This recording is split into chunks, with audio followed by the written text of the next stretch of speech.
Magandang gabi. Welcome sa Pampatulog Stories. Bago tayo magsimula, shoutout sa ating mga listener, kabilang sina Denise, Driana, Zarina Ranoa from Camigan Island, at sa iba pang sumusubaybay sa ating mga kwento. Maraming salamat sa inyong suporta. Sa ilalim ng malamlam na ilaw, may kwentong unti-unting nabubuo. Isang kwento, hindi ng mayaman, hindi ng sikat, kundi ng isang babaeng araw-araw nakayuko sa batya, nakababad ang kamay sa malamig na tubig, habang ang mundo patuloy lang sa pag-ikot. Ngunit sa likod ng bawat kusot, may lihim, isang lihim na hindi nakikita ng iba. Paano nga ba ang isang simpleng labandera na halos wala ng pag-asa ay naging isang CEO sa isang banyagang bansa? Ano ang kanyang ginawa? Ano ang kanyang tiniis? At ano ang kanyang itinago? Dahan-dahan mong ipikit ang iyong mga mata. Hayaan mong sumabay ang iyong hininga sa ritmo ng katahimikan. At sa gabing ito, samahan mo akong tuklasin ang kwento ni Lorna. Isang kwento ng pagod, ng pangarap, at ng tagumpay na nagsimula sa isang simpleng batya. Isang umaga, malamig ang tubig sa batya at sa gilid ng kubo, nakayuko si Lorna. Paunti-unting sumisilip ang araw sa pagitan ng mga dahon. Ngunit hindi nito kayang painitin ang lamig na bumabalot sa kanyang mga kamay. Namumula, sugatan, ngunit patuloy sa pagkusot. Isa, dalawa, tatlo. Paulit-ulit ang galaw, parang walang katapusan. Sa bawat piga ng damit, parang may kasamang pagod na inilalabas. At sa bawat banlaw, tila may kasamang pangarap na unti-unting nawawala.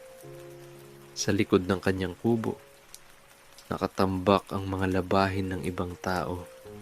Malilinis na damit na hindi naman niya kailanman maisusuot. Minsan, napapahinto siya. Napapatingin sa isang puting bestida. Malambot, mabango, maayos. Ngunit saglit lang, dahil kailangang magpatuloy. Lorna, bilisan mo naman. Sigaw mula sa malayo. Napapikit siya sandali. Huminga ng malalim. At muling ibinaba ang ulo. Opo, mahina niyang tugon. Ganito ang araw-araw niya. Walang pahinga. Walang reklamo. Kahit ang katawan niya ay sumisigaw na ng pagod. Sa loob ng kubo, natutulog pa ang kanyang dalawang anak. Magkatabing nakahiga. Payapa. Walang kaalam-alam sa hirap ng kanilang ina. At iyon ang dahilan kung bakit hindi siya pwedeng sumuko. Maya-maya, dumating ang amo niyang may hawak na bagong labada. Lorna, dagdag ito. Kailangan ko bukas na agad, sabi nito. Napatingin si Lorna. Punong-puno ang batiya. Ngunit wala siyang nagawa kundi tumango. Sige po, mahinang sagot. Ngunit bago pa siya makapagsimula, may sinabi ang amo na tumagos sa kanyang dibdib. Kung hindi mo kaya, sabihin mo lang. Marami namang mas mabilis sa'yo. Sandaling natigilan si Lorna. Parang tumigil ang mundo. Ngunit ngumiti pa rin siya. Pilit. Gagawin ko po, sabi niya. At muli siyang yumuko. Habang kumukusot, unti-unting bumibigat ang kanyang dibdib. Hindi dahil sa pagod, kundi dahil sa mga salitang hindi niya makalimutan. Hanggang diyan ka na lang. Labandera ka lang, wala kang mararating. Sa bawat hampas ng tubig, parang paulit-ulit niyang naririnig ang mga iyon. Ngunit sa gitna ng ingay, may isang maliit na tinig sa loob niya. Mahina, halos hindi marinig. Ngunit matatag, hindi ito ang katapusan. Napahinto siya. Saglit, tahimik. Pagkatapos, muli siyang kumilos. Mas mabilis, mas maingat, mas determinado. Hindi dahil gusto niyang patunayan sa iba, kundi dahil may pinanghahawakan siyang dahilan. Ang kanyang mga anak. Habang papalapit ang tanghali, lalong umiinit ang araw. Ngunit hindi pa rin siya tumitigil. Tumutulo ang pawis. Humahalo sa tubig, kasabay ng pagod at pangarap. At sa bawat patak, may kwentong hindi nakikita ng iba. Kwento ng sakripisyo, kwento ng pagtitiis, kwento ng isang ina. Tahimik ang paligid. Ngunit sa puso ni Lorna, may bagyong unti-unting nabubuo. Hindi pa ito handang sumabog. Ngunit darating ang araw. At sa araw na iyon, magbabago ang lahat. Ngunit sa ngayon, siya ay isang labandera. Nakayuko, tahimik. Ngunit hindi kailanman nawala ng pag-asa. Mahina ang ulan. Patuloy ang patak sa bubong. At sa isang sulok, tahimik na nag-iisip si Lorna. Gabing tahimik. Tanging tunog ng ulan ang kasama niya, habang ang kanyang mga anak ay mahimbing ng natutulog. Sa maliit na mesa, may nakapatong na lumang notebook. Kupas na ang mga pahina, ngunit puno ng mga sulat. Dahan-dahan niya itong binuksan. Sa bawat pahina, may mga ideya, mga guhit, at mga salitang hindi niya kailanman sinabi sa iba. Mas mabilis na serbisyo, mas maayos na sistema, mas maraming kliyente. Hindi ito pangkaraniwang sulat. Ito ay plano. Plano ng isang taong hindi kontento sa kung anong meron siya. Napangiti si Lorna.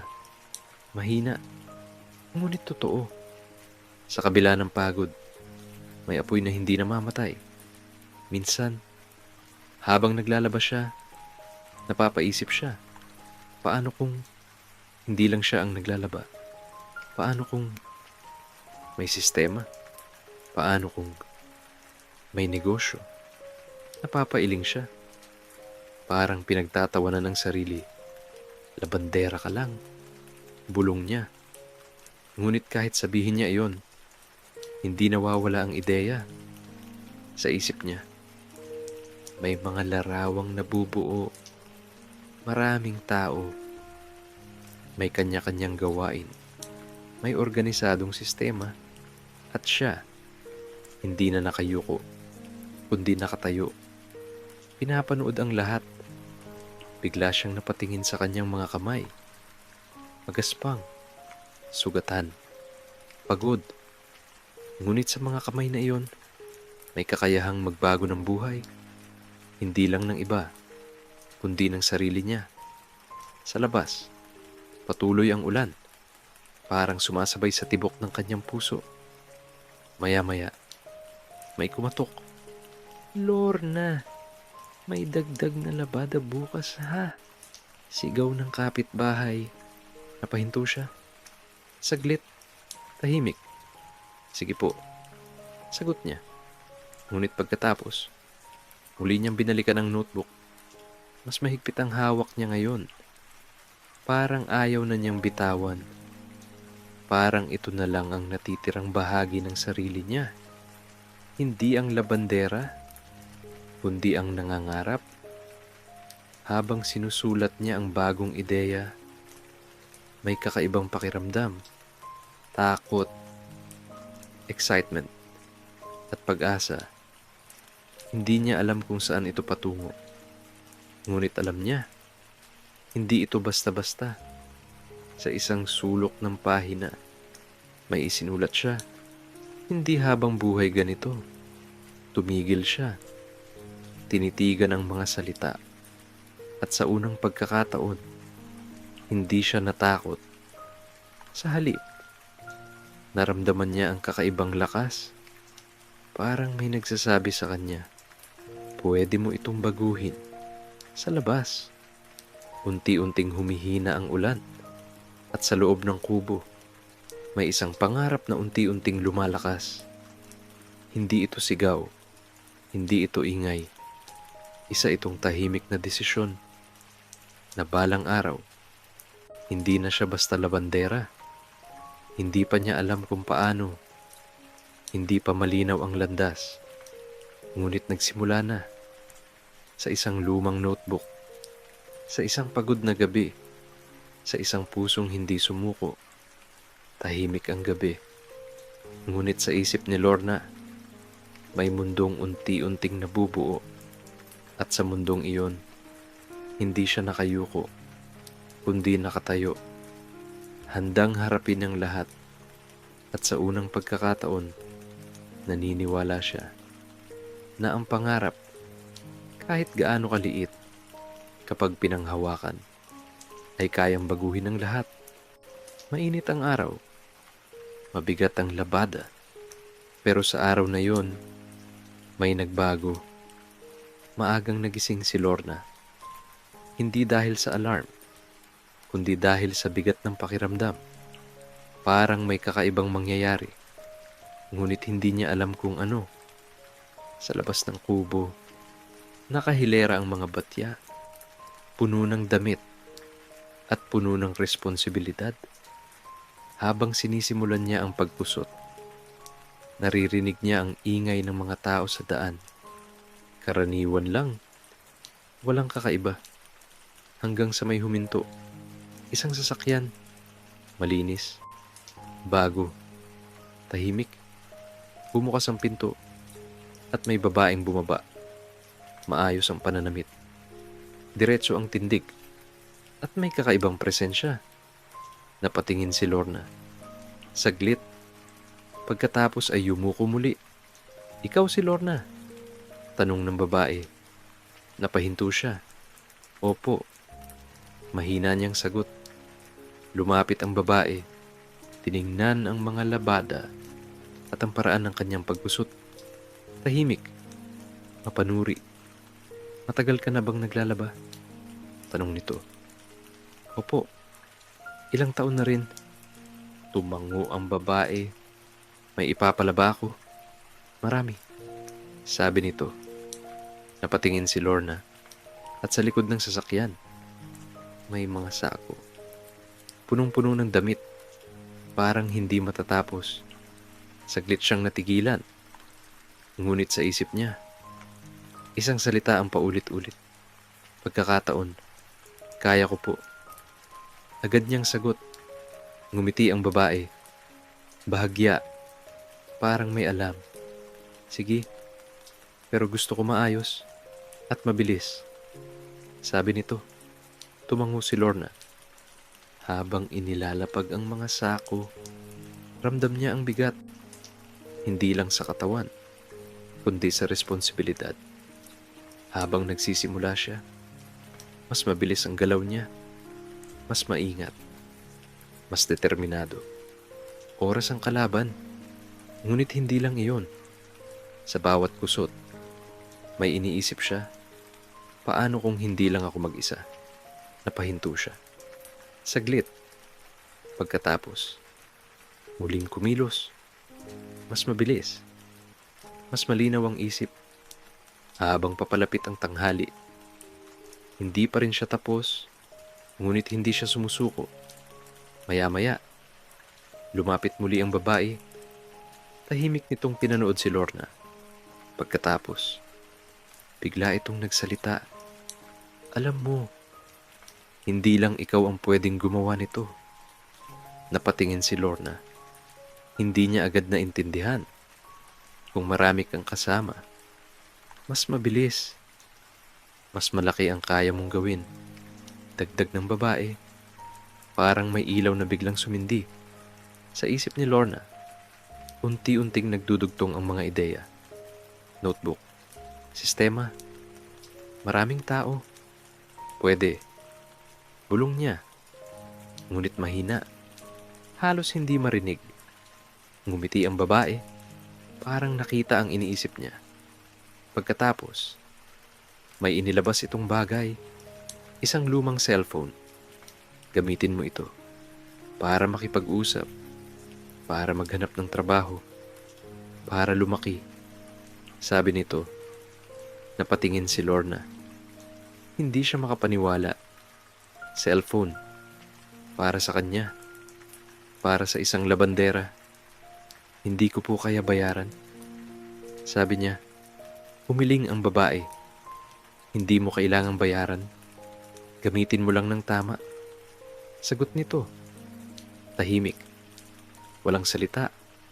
Ngunit sa loob ni Lorna, may sumisigaw. Ito na. Ito na ang simula. Dahan-dahan niyang tinanggap ang cellphone. Parang hawak niya ang isang susi. Susi sa isang mundong hindi pa niya nakikita. Habang papalayo ang sasakyan, naiwan si Lorna. Nakatingin, tahimik. Pagkatapos, napangiti sa unang pagkakataon. Hindi dahil sa pagod, kundi dahil sa posibilidad. Sa kanyang kamay, hindi lang sabon at damit, kundi pagkakataon. At sa araw na yon, sa ilalim ng mainit na araw, may isang labandera na unang beses naniwala na kaya niyang maging higit pa. Tahimik ang gabi, nakasilip ang buwan, at sa ilalim ng ilaw, nag-iisip si Lorna. Nasa harap niya ang cellphone, tahimik, ngunit parang may buhay. Hindi niya alam kung paano ito gamitin, ngunit gusto niyang matuto. Dahan-dahan, pinindot niya ang mga buton. 1, 2, 3, hanggang sa may ilaw na sumindi. Napangiti siya. Maliit na tagumpay, ngunit malaking hakbang.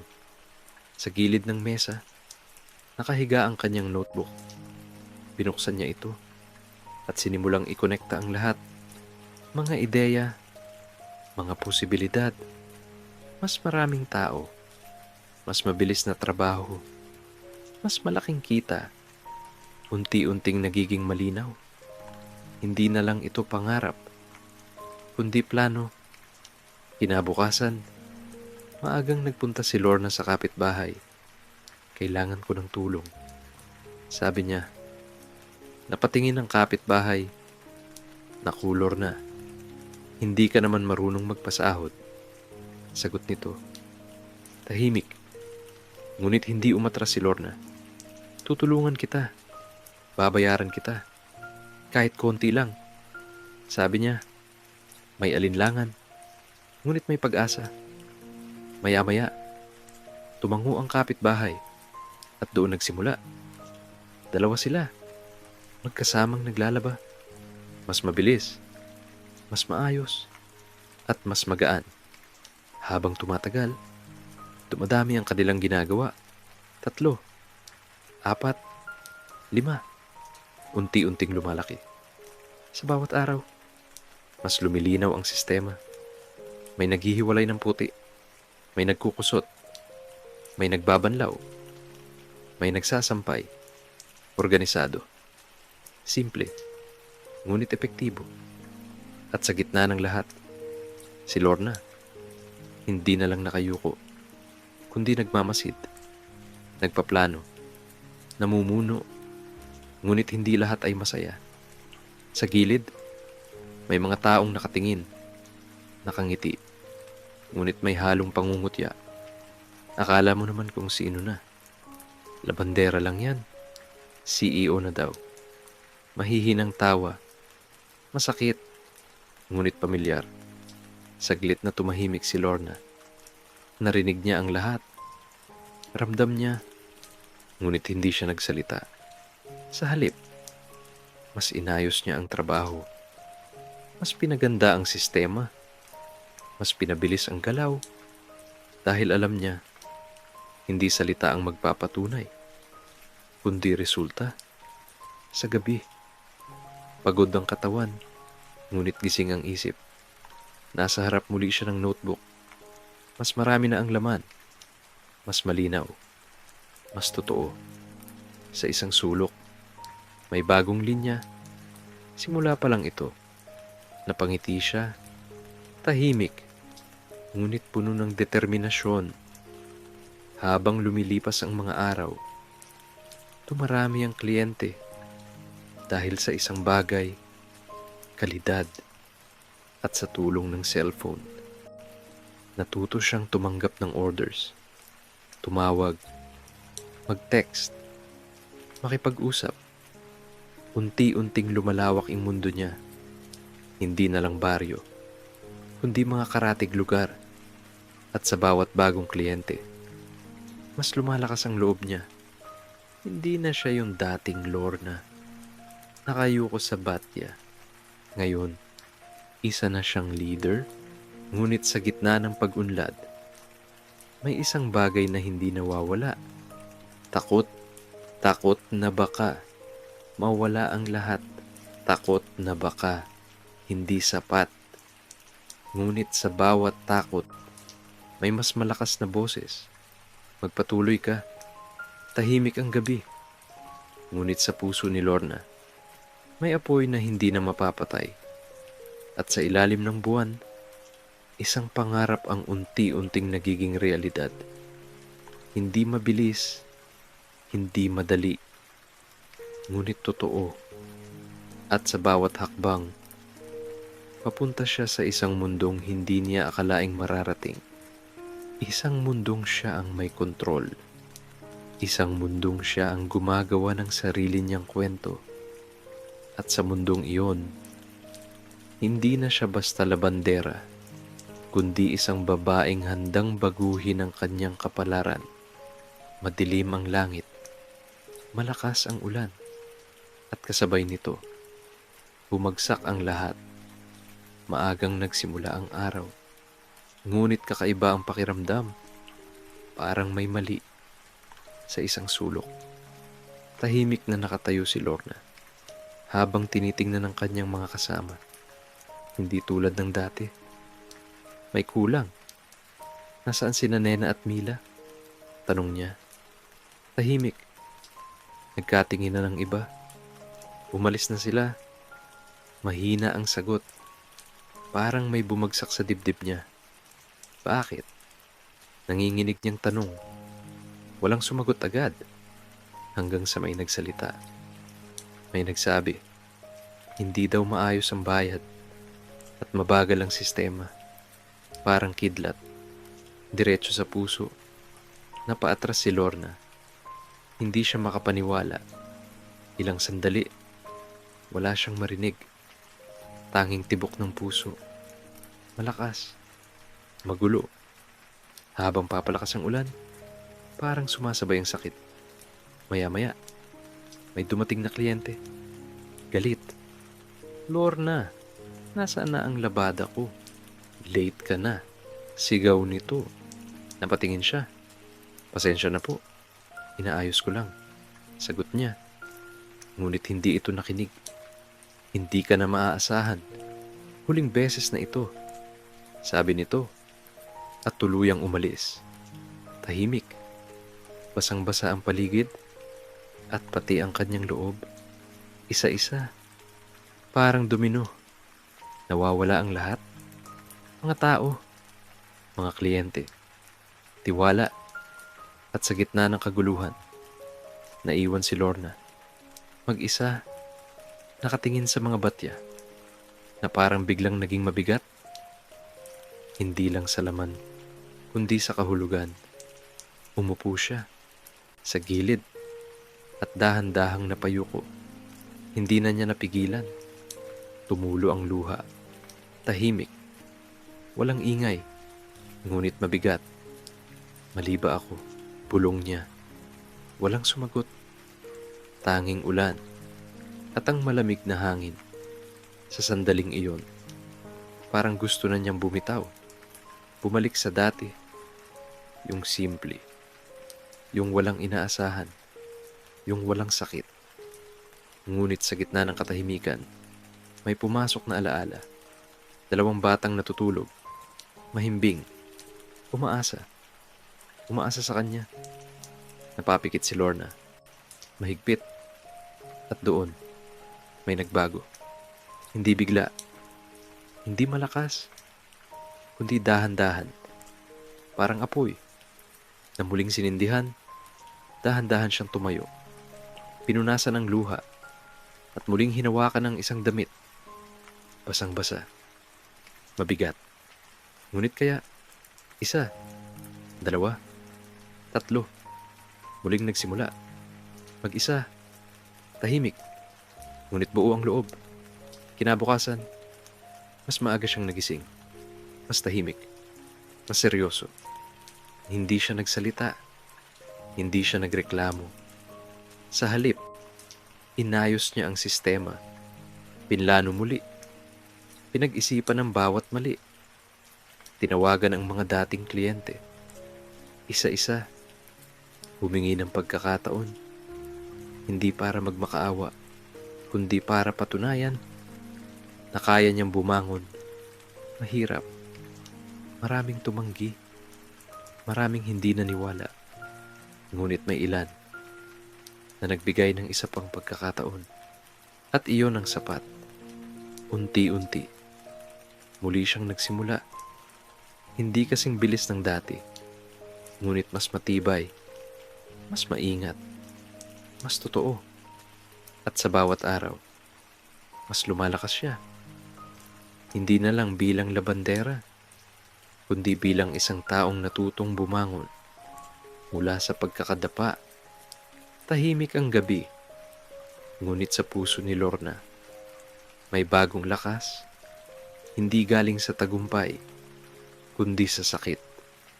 At sa pagkakataong iyon, naintindihan niya na minsan, kailangan mong mawala ang lahat para makita kung ano talaga ang mahalaga. Mahina ang hangin, tahimik ang paligid, at sa isang pagkakataon, may lihim na dumating. Isang ordinaryong araw. Walang kakaiba. Si Lorna, patuloy sa kanyang gawain. Mas tahimik. Mas focus. Hindi na siya umaasa sa mabilis na pag-angat, kundi sa tuloy-tuloy na pag-usad. Habang nagsasampay siya, may napansin siyang tao. Nakatayo sa malayo. Tahimik. Nanonood. Hindi pamilyar. Ngunit hindi rin estranghero ang pakiramdam. Lumapit ito. Dahan-dahan. "Lorna?" Tanong nito. "Opo." Sagot niya. Ngunit may pag-iingat. Ang lalaki, may dalang folder at may kakaibang aura. Parang may dalang balita. "Matagal na kitang inoobserbahan." Sabi nito. Napakunot ang noo ni Lorna. Hindi siya agad nagsalita. Hindi dahil sa tsismis, kundi dahil sa trabaho mo. Dagdag nito. Tahimik, ngunit nakikinig. "May nakita ako sa'yo." Sabi ng lalaki. Hindi lang sipag, kundi sistema. Parang tumigil ang oras. Sistema, ang salitang matagal niyang iniisip. "Gusto kitang bigyan ng oportunidad." Sabi nito. Napatingin si Lorna. Hindi makapaniwala. "Ano pong ibig ninyong sabihin?" Tanong niya. Binuksan ng lalaki ang folder. May mga papel, mga plano, mga larawan, laundry service sa ibang bansa. Sabi nito. Nanlaki ang mata ni Lorna. Hindi siya agad nakapagsalita. Parang panaginip. "May kakilala ko, naghahanap ng partner. Someone na may tunay na karanasan." Dagdag nito. Tahimik. Malalim. Hindi biro. Hindi maliit. Ito ay malaking hakbang. Masyadong malaki para sa isang tulad niya. "Bakit ako?" Mahina niyang tanong. Ngumiti ang lalaki. "Hindi malaki, ngunit may laman. Dahil hindi ka sumuko." Sagot nito. Isang simpleng sagot. Ngunit tumagos. Diretso. Sa puso. Sa isip. Sa lahat. Tahimik ang paligid. Parang hinihintay ang sagot niya. Sa loob ni Lorna, Magulo, takot, pag-asa, duda. Ngunit sa gitna ng lahat, may isang malinaw. Ito na ang pagkakataon, ang lihim, na matagal nang naghihintay. Napahawak siya sa kanyang kamay, sa mga sugat, sa mga marka, at doon niya naalala lahat ng pinagdaanan, lahat ng sakit, lahat ng pagod, hindi para dito, kundi para sa mas malaki. Dahan-dahan, tumingin siya sa lalaki at tumango. Opo, tatanggapin ko, sabi niya, tahimik, ngunit buo. Sa sandaling iyon, may nagbago, hindi sa paligid, kundi sa direksyon ng buhay niya. Ngunit may isang bagay na hindi niya sinabi, hindi niya ibinahagi, isang lihim na siya lang ang nakakaalam, ang kanyang notebook, ang kanyang mga ideya, at ang tunay na dahilan kung bakit handa siya. Tahimik ang hangin, ngunit sa likod nito, may paparating isang bagong mundo, isang bagong laban, at isang katotohanan. Hindi pa handang mabunyag, maliwanag ang ilaw, malayo na ang narating, at sa harap ng salamin, ibang Lorna na ang nakatayo. Tahimik ang silid, malamig ang hangin mula sa aircon, at sa loob ng isang mataas na gusali, nakatanaw si Lorna sa malawak na lungsod. Hindi na kubo, hindi na batya, hindi na putik at sabon, kundi salamin, ilaw, at katahimikan ng tagumpay.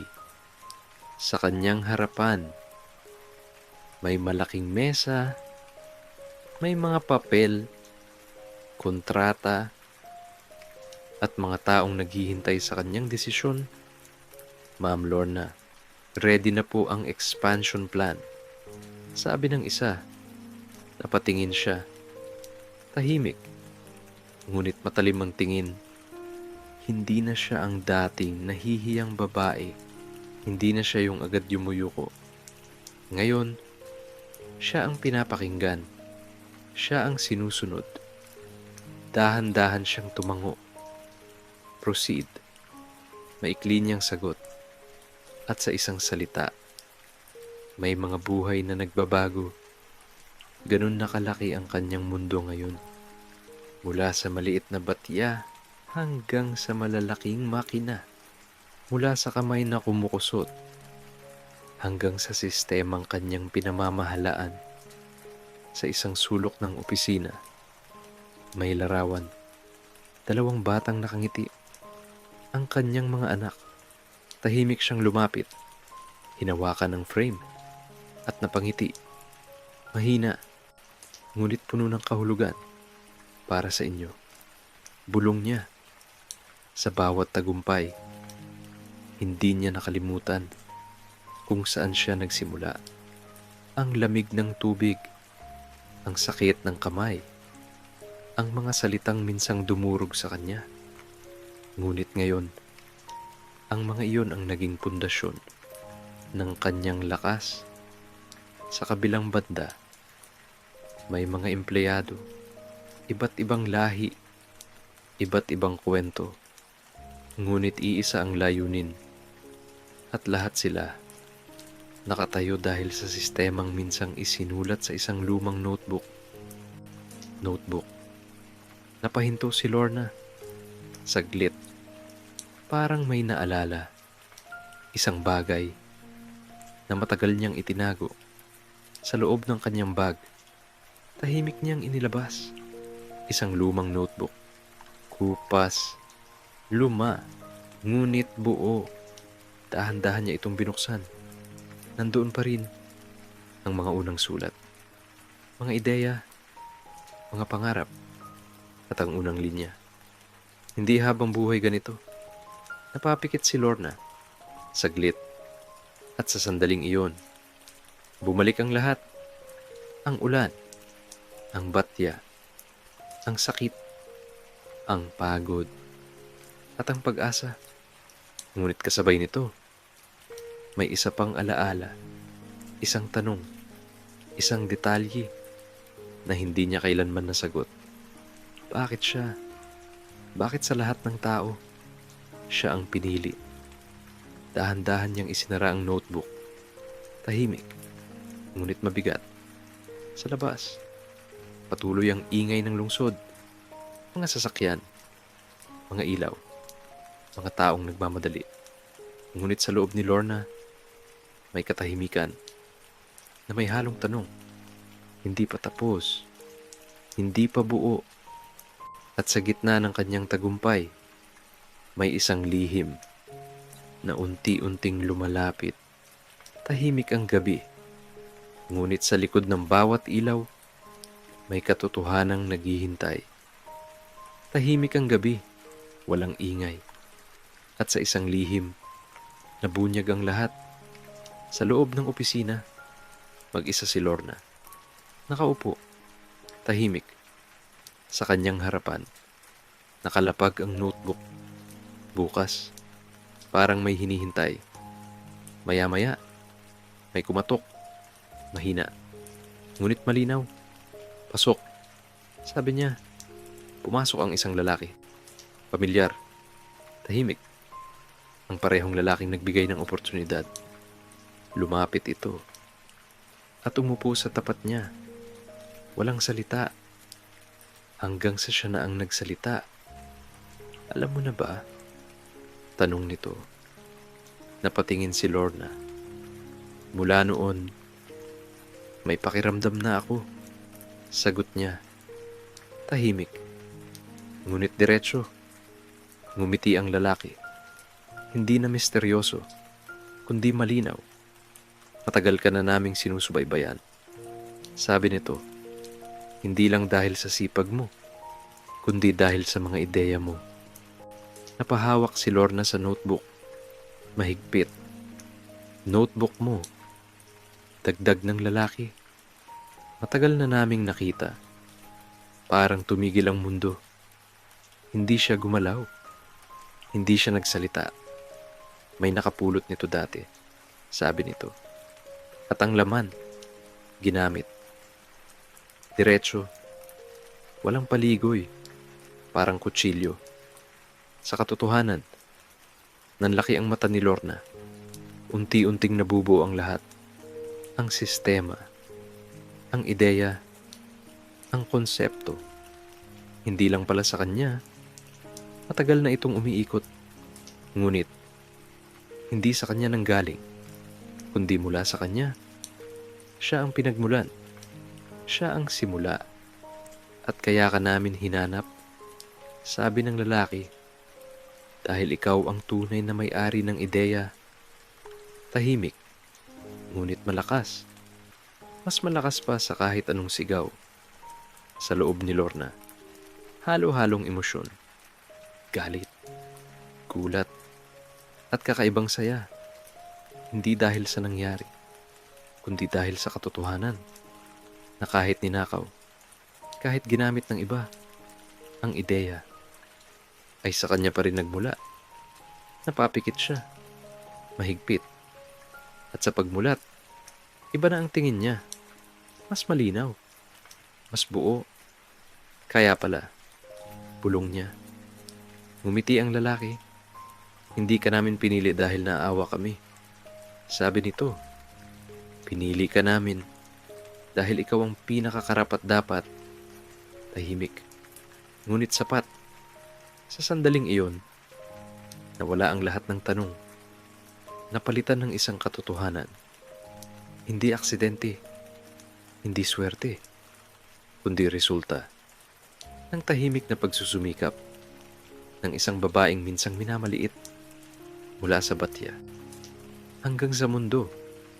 At sa huli, hindi lang siya naging CEO, kundi naging simbolo ng mga pangarap na kahit nakayuko ay kayang tumayo. Tahimik ang gabi, ngunit sa puso ni Lorna may kapayapaan.